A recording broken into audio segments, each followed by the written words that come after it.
EasyGas Malta Limited fetħet protest ġudizzjarju kontra l-Awtorità Maltija Riżorsi bil-ment kontra l-insistenza li sejħet illegali u abbużiva tal-awtorità biex EasyGas tirritorna ċ-ċilindri tal-gas lill-kumpanija Liquigas għaliex dawn allegatament huma tagħha.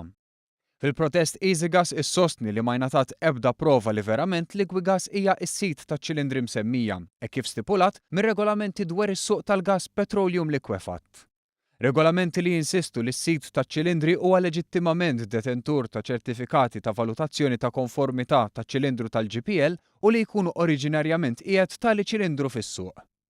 Skont EasyGas minkejja n-nuqqas ta' Liquigas li tipprovdi l-evidenza meħtieġa bħala sit taċ-ċilindri, Liquigas permezz tal-Awtorità Maltija Riżorsi qed titlob it-trasferiment taċ-ċilindri.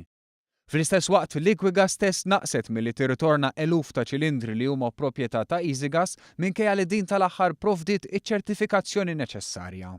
B'hekk EasyGas sostniet li b'dan l-aġir qed tkun aġevolata l-kompetitur tagħha, jiġifieri Liquigas li maġir qiegħed ixekkel il-prinċipju ta' kompetizzjoni leali u jwassal għal distorsjoni tal-kundizzjonijiet ugwali tas-suq li jikkostitwixxi abbuż ta' poter.